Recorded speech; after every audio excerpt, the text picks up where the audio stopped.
Hello everybody, it's your boy Redstone9 here and welcome back to another video on the channel. In today's video we are going to be taking a look at the new Minecraft 1.19 Wild Update. So this version contains like some new biomes and some new items that can be found both above and below your Minecraft world. Now, before I go into more detail on what those items are and what those biomes that this version has to offer, guys, you know the drill. Make sure you guys hit that like button and subscribe. And turn on those notifications so you don't miss another video. Apart from that, guys, let us begin today's video.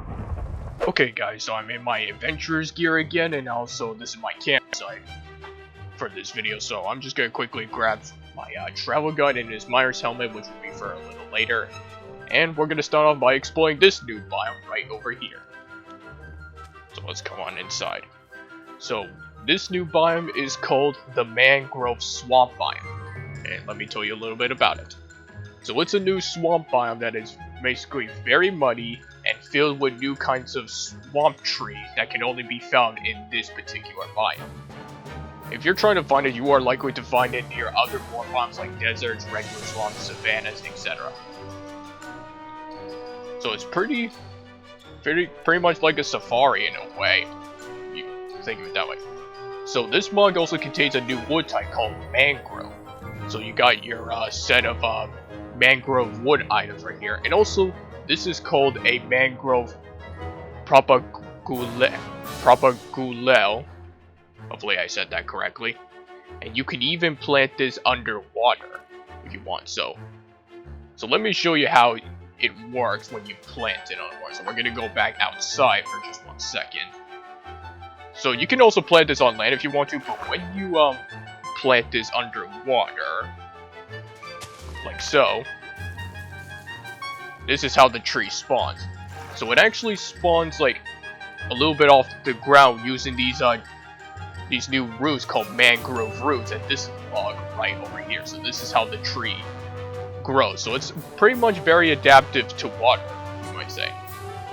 Okay, so now that you see that, so let's come back over here. So what we got are mangrove logs, stripped mangrove log, we got the root, which you just saw, a muddy mangrove root, the planks, then you got the stripped mangrove wood, and then of course you got your collection of mangrove wood items. So you got door, pressure plate, trap door, fence gate, sign, button, stairs, slabs, and even a boat. So pretty nice collection of wood, I must say. Oh, and also another thing is that you can if you use bone meal on these kinds of mangrove leaves right here, you can actually grow one of these propagule saplings right here, like this. So you only have to do it once, and then to make it grow the rest of the way, you just need to use bone meal on it, so it will grow like this.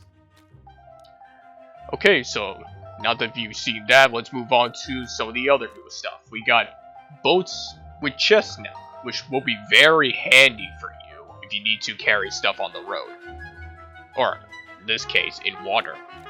So to craft this, you just need any kind of Minecraft boat right here with a chest. Get a boat with a chest, and you can do this for any type of wood you like, including the new mangrove. Okay, so what we got over here is also something called mud, which is kind of like soul sand. Like as you can see, my character kind of sinks a bit into the mud, but it doesn't reduce your speed like soul sand does, which is pretty nice, I must say. And there are multiple uses for mud. So if you come over here, we got something called packed mud, which if you combine mud with wheat in a crafting table, you get packed mud. And what you can do with that packed mud is that if you put it in a crafting table like this, you can get something called mud bricks, which you can then convert into the stairs, slabs, and even walls right here. Pretty nice, I must say. And there's also another way to get mud if you cannot find this mangrove swamp right here. So what you need to do is that if you have a water bottle and use it like any kind of dirt block right here, and right click it, it will actually turn it into mud, and will also empty the bottle in the process. So that is how you can pretty much make mud without needing to find this biome, which is pretty handy. Oh, another thing they've added is that they added reusability for clay. So what that means is that if you put mud blocks above a block with dripstone, it will actually turn it into clay. So this actually used to be a mud block right here when I left it, but then it turned right into clay. And also I put on here, it's possible you can get water from it in a cauldron, just because water drips from the dripstone when you put mud over it. But I wouldn't recommend doing this sort of thing because it's not really as effective. But you can still use the dripstone block to just convert it into clay if you need to. So let's focus on that. Okay, so now that you've seen that, let's move on to a new mob that can spawn here as well. So here we got frogs and tadpoles. So let me tell you a bit about them. So frogs are a new passive mob that can spawn in swamps and in the Mangrove Swamp biomes, and sometimes in other biomes too. They can also grow from tadpoles, obviously. So they eat baby slimes, and there are 3 types of frogs here. So there's warm, temperate, and cold. So these are what the different frogs look like here. So this is a warm frog, which can spawn in this biome right here. You got temperate frog, and you got the cold frog. And I've got all 3 of them right down there. So I'll show you what happens when you put slimes in the same place as them. So I'm gonna spawn in a couple of slimes, and as you can see, the frogs pretty much use their tongues to just take out the slimes, in which they drop their slime balls. Which is pretty nice, I must say. Okay, so another thing that they can also jump 8 blocks and they take less fall damage than other mobs. You can also breed them with slime balls, and they head for the water, which they can lay frog spawns, which eventually grow into tadpoles. So what that means is that, let me get another frog in here. So I'm gonna get 2 of these frogs right here, and when you breed them, so they'll do their regular breeding as usual. And then, oh, as you saw there, that frog just laid some frog spawns right here. Which again, they'll eventually grow into tadpoles. Let me actually get the tadpole spawn egg right now. So this is what the tadpoles look like. They're pretty much like little as fish right here. And they're also like fish, so make sure they stay in water. If they flop on land, they will eventually die. And also, I should mention another thing about the tadpoles right here. So I already mentioned that they're like fish, and that axolotls are their predators, but not the frogs. So if you're planning on making an aquarium for like types of aquatic mobs in Minecraft, make sure axolotls and tadpoles are not in the same tank together, because, well, bad things will happen. And let me go back a second, because I could also mention that frogs also eat magma cubes, in which they drop a new type of light called frog lights, which I'll explain right now. So let's spawn in a couple of these, and let them go to town. So as you can see, it's the exact same process as if they were facing slime, so give it a few minutes. I believe that's all the slimes right here. So, different types of frogs drop different frog lights. So the warm frogs will drop pearl-scented frog lights. I'm guessing they...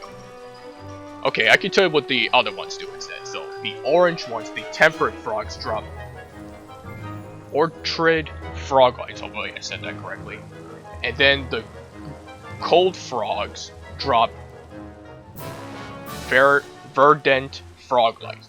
And actually you get a certain achievement, which I just got now, for having all of the frog lights in your inventory right here. So it's called With Our Powers Combined achievement, which is pretty nice. Oh, another thing, that you can also scoop up tadpoles in a water bucket like this to take them wherever you want to, which is pretty cool, I must say. Okay, so now that we've gone over that, let's move on to some of the other stuff that this version has to offer. So over here, Minecraft has also added goat horns, which they are a new kind of drop that you can get from growths if they ram into trees or any other hard block that occurs naturally where goats spawn. So here you got some 8 different kinds of goat horns right here, and 4 of these are exclusive to the screaming goat and 4 that are exclusive to like the regular goat. So these are the type of horns that you can find if you're facing a regular goat, which most of you would pretty much like to find. So I'm going to be playing you these to show you what they sound like. So how it works is that you right click with some of the horns and this happens. It plays a nice little sound, and you also notice that in the hotbar they also go on a little recharge, so you have to like wait a few seconds before playing another one, which are quite interesting additions to Minecraft. I think there's even one that yeah, this one right here even sounds like you're gonna start a pillager raid or something. Listen.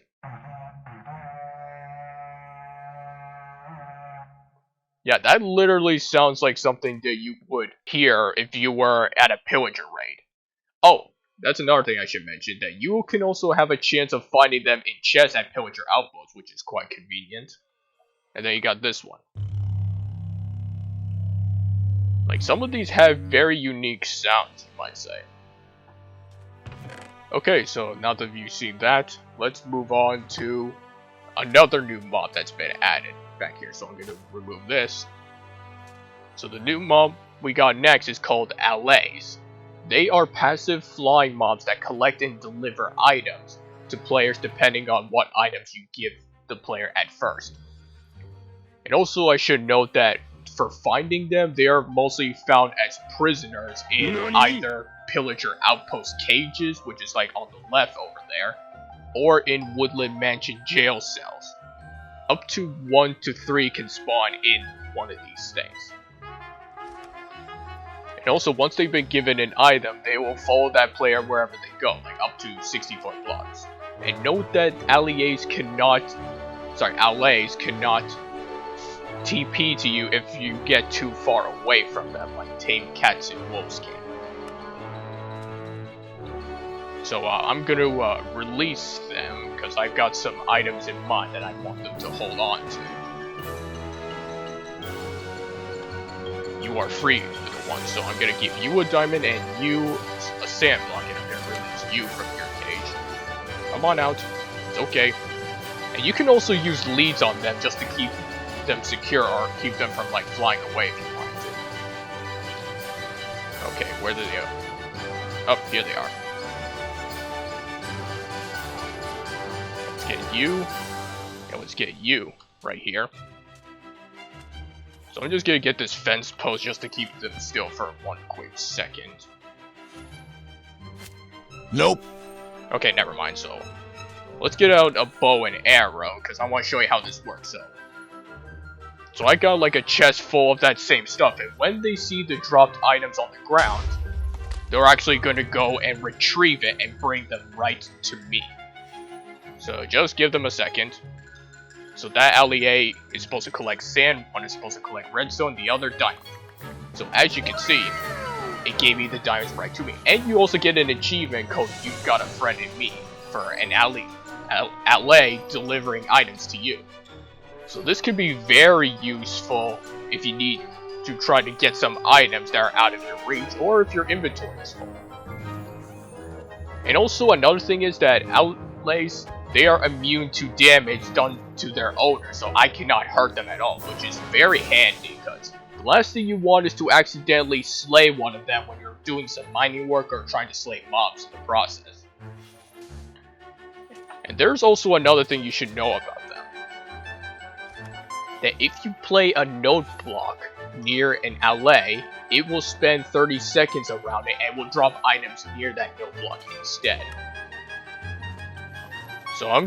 So that chest over there contains the items again, so I'm gonna pull that up.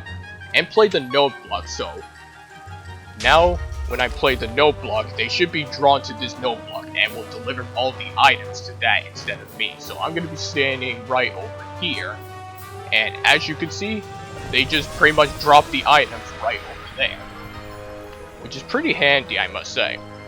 So if you wanted to, you could actually set up hoppers right here so your chest can collect them and such. Or if you just need them to just put them in a temporary spot, then that works too. This is very useful indeed. These mobs are just so very friendly and handy. Very.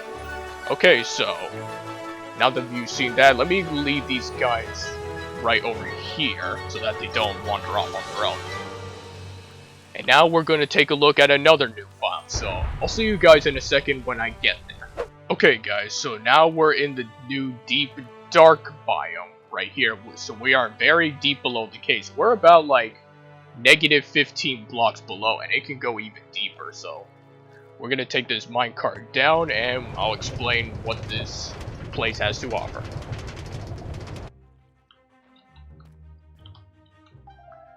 So the deep dark biome.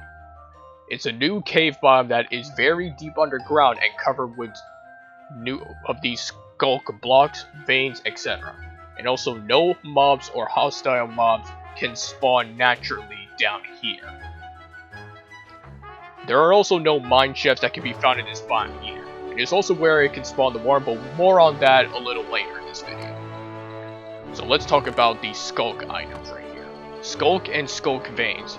They are a new type of block that can be found in the deep dark biome or created from a skulk catalyst. So when you break it, it can give you some XP. And note that all skulk blocks can be mined more efficiently with a hoe. Which is very surprising, I must say. So hoes finally have a more use to them than just for farming. So when I get some of these out, right here. And also I got Silk Touch, because that's how you can pick these up. Because if you break them without Silk Touch, they'll just turn into XP instead. So let me get a pickaxe real quick, and I'll show you how effective this is. So this is with a normal pickaxe. So it's mostly decent. But watch what happens when you use a hoe instead. It just instantly breaks it. Same thing for skulk veins. And all the other skulk stuff, which we'll get into right in a second. So the skulk catalyst. A block that generates skulk and skulk veins when a mob is killed near it and changes the blocks in a small radius into those blocks. And also you should note that mobs don't drop their XP when they're killed near the skulk catalyst. So make sure you guys keep that in mind. So here's how it works. So I'm going to place one down right here. Get myself a zombie. And a sword. Hey, Mr. Zombie, get over here. I need to kill you next to this. Okay, so when you kill a mob next to the skull catalyst, it actually makes like a little soul animation, and the blocks around me just change into skulk and skulk vein. And you also get an achievement for killing a mob near a skull catalyst. So if you actually break one of these with like Silk Touch and take it up with you, you can actually make your own skulk farm. So at least that way, it will save you the trouble of having to come back down here just to collect more, which is pretty nice if I must say. Okay, so now let's move on to the next ones we got. So the next we got is a skulk sensor. This detects vibrations in a 9-block radius caused by certain actions and events that can be used for activating redstone signals. So this is what it looks like. So let me give you a list of things that can cause vibrations. So any kind of player or mob movement, placing or destroying blocks, shooting projectiles, dropping items, and opening chests and shulker boxes, and others too. And also note, if you sneak, it won't cause vibrations. And skulk sensors cannot send vibrations through wall blocks. So as you can see, when I moved, it actually made it trigger. Like that. So I'll show you how the redstone part of it works. So I'm going to place a redstone block here with a skulk sensor and one over here. So as you can see, anything that causes vibrations will cause it to trigger and activate redstone. So it's kind of like wireless redstone in a way. And again, when you get a wool block of any color, if I place it in the middle, it will trigger this one, but the signal won't get through this if a wool block is right in front of it. So that's pretty interesting if I do say so myself. And also I should tell you about something else, that if you sneak near one of these things and move around, you actually get another achievement called Sneak 100. So that's if you sneak near a skulk sensor or a warden to prevent it from detecting you, which is pretty good. Okay, the last thing we got is called the Skulk Shrieker, a block that makes a shrieking noise when it detects a player nearby, and I say player. And this is used to summon the warden, and note that when you mine this, it will lose its ability to summon the warden, so even if you haven't summoned the warden, but you still break it before that happens and take it up with you, it will still not spawn in the warden, so just keep that in mind. Oh, and I should probably also mention about the Skulk Catalyst that it has a chance of growing either a Skulk Sensor or Skulk Shrieker by using 10 of the XP, probably from killing the mobs near it and such. But we'll get into what the Skulk Shrieker sounds like a little later when we fight the Warden, okay? So now we're gonna head over to another area, so be back in a sec. Okay guys, so here we are at the next area. So this is a new structure called the Ancient City. So let me tell you a little bit about this.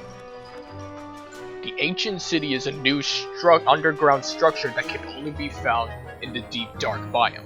The buildings within the city are mostly made of different types of deep slate blocks. It also contains multiple chests with loot inside. Very good loot, I might add. Hold on, where am I? Okay, so, and also another thing is that some of the loot can only be found in the Ancient City and nowhere else. And of course, mobs cannot naturally spawn down here in the Ancient City. And also, I should warn you about this place, that the place is pretty much booby-trapped with a bunch of Skulk Sensors and Skulk Shriekers, which, if you're not careful, can summon the Warden where you least expect it. So let me fly around and show you. Like, you see, bunch of Skulk Shriekers and Sensors. Like, opening a chest would just trigger it. So this place is pretty much wired down. Oh, and I should quickly tell you about a new block also that's been added. There's also something called Reinforced Deep Slate, which is supposed to be like one of the toughest blocks in Minecraft, which, unlike Obsidian and Netherite and others, this block cannot be obtained. And note that the Reinforced Deep Slate is not unbreakable like Bedrock. You can still break it, but it just takes a very long time, and you probably don't get the deep slate in the process, so there's really not much of a point. Maybe you could get lucky finding them in certain chests, which I'm going to get to what kind of loot you can find right now. So we're going to come over here. So here are some of the loot that you can find in this place. So there's a new enchantment called Swift Sneak. You got 1, 2, and 3, which basically increases your speed when you sneak like this, which can help you move around. So, and it is also actually the first enchantment that's unique to leggings, and I was surprised that you had to put this on leggings and not boots. So watch what happens with my sneaking speed. So let me take this off. So this is how I walk right now, but when I put on the pants, as you can see, I sneak a lot faster than normal. This will be pretty handy. And again, you can only find this in this place, so hopefully you'll get lucky enough. Okay, so you can also find skulk blocks down here as well, and you can also find some stuff called disc fragments, which if you find 9 of these, which you can Minecraft into a new kind of music disc right here called Samuel Alberg-5. I said that name correctly, but I'll leave you guys to listen to it later. And also we've got something else called Echo Shards. These look pretty nice, I must say. And what can you make with this? Well, you can make something called a recovery compass, which you need 8 of these shards surrounding a compass right here to make this. So what is unique about this is that it points you in the direction where you last died. So what that means is that, let's say that I died right over here. So I'm gonna set my spawn point real quick. So let's say that I died right on this lamp right here. So I'm gonna /kill myself right here. Now, as you can see, the recovery compass is now pointing in that exact direction of where I last died. So if I walk past it, it's going to pointing right to this particular spot right here. So if you're in another dimension or you haven't died recently, then it's going to be randomly spinning around. So this could be pretty useful for finding where you last died in case you need to find your stuff again. If you don't have keep inventory on, that is. Okay, so now that you've seen all that, we are going to be taking on the Warden, but let me explain a bit about the Warden before we do so. Also, let me put some of this stuff away right here. So, the Warden. It is a new, tough, hostile mob that can be summoned with the skull Shriekers in the Deep Dark Biome. It is completely blind, so it relies on smell and hearing of moving entities, so it pretty much can detect vibration of those entities like Skull sensors. It is also immune to knockback. And when it spawns, it gives players within a 20 block radius a new kind of potion effect called Darkness, which is very similar to blindness. At first, when it spawns in, it will listen for vibrations of entities. If it detects too many vibrations, it will get mad. Even if it's not a player, it will still do that. It is capable of melee attacks and ranged attacks. It can deal a lot of melee attacks even while wearing full netherite armor. Like, it can basically like two-shot in a few seconds flat. And also, if you build up or are behind certain blocks, it will actually unleash a sonic blast that goes right through blocks. It's not entirely as powerful as like its melee attacks if you're wearing armor, but it can still do a lot of damage. Plus, it can hit through blocks, like that's insane. Okay, so now that you know that, we're gonna fight the Warden. And I've made some powerful gear through a command block just to make things an even fight. So I have protection 4 armor right here. I got this Swift Sneak 3 on the leggings and Feather Falling on these boots. I also got a Sharpness 10 sword with fire aspect, some potions, and some golden apples. So we're gonna take all of this, and we're gonna get on to fighting the Warden. So let me put all of this armor up. I'm gonna take this off. And this is what the place looks like without night vision. So let me put on night vision potion right here. And we're going to activate this. So what happens is that if you trigger this thing like at least 3 times, that's when the Warden is going to come out of the ground and spawn. So that's what it sounds like. So you just gotta do it once. Again. And one more time. Hold on. If it still doesn't spawn, then just do it like a 4th time. Just to be sure.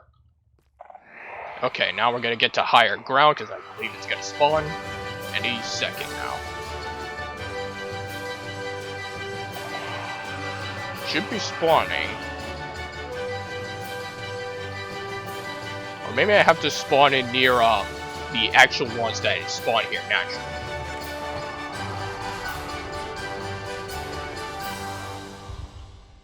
Hold on, give me a second, guys.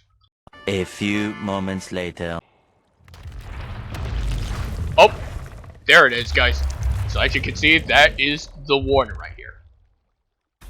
So this is how it moves at first. It first tries to detect any mobs nearby, and even if you are sneaking, it will still detect you. So it's trying to find me right here, so even though I'm right next to it, as long as I'm sneaking, you can't get its attention. So if you don't have any prepared armor with you, then make sure you try to avoid it as the best you can. But in this case, we're gonna pretty much straight up fight. So come at me, Warden. Give me your best shot. Get over here! So as you can see, it does a lot of damage.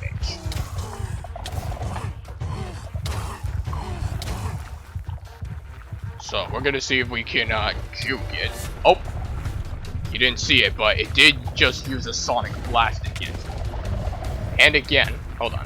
Let me see if I can get it to do it again. Oh, there we go. It just used a sonic blast. So it can sometimes use that even if you're not out of its range, which can be pretty scary if you might think about it. So it's really trying to defeat me right here. So this is pretty much how insane this Warden fight is, because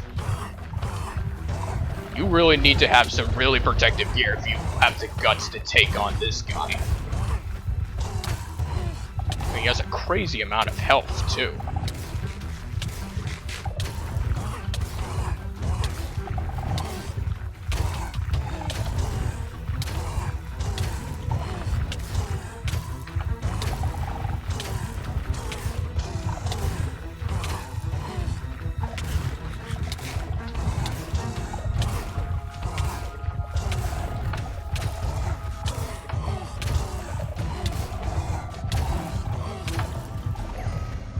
And as you can see, guys, the Warden has been defeated. But still, that took quite a bit of time just to... Did another one just spawn in? Oh, apparently that just happened. Well, I'm just gonna go into creative, but I was not expecting another Warden to spawn in right away. But there you go, guys. That was the fighting the Warden. So what he drops is like, he drops a few bit of experience and also drops like a single skull catalyst. So I guess the reward for defeating it is not entirely the greatest, but then again, I don't think most people would really try to fight this thing head on to begin with, so I guess it kind of makes sense in a way. And yeah, that is pretty much all there is to it, to this new Minecraft 1.19 Wild update right here. And that, my friends, I believe is going to wrap up for today's video. So if you guys enjoyed this video and want to see more videos like this, make sure you guys hit that like button and subscribe, and turn on those notifications so you don't miss another video. Apart from that, guys, thanks for watching, and I believe I've got a mod showcase coming later today, so I'll see you guys later in that video. Goodbye!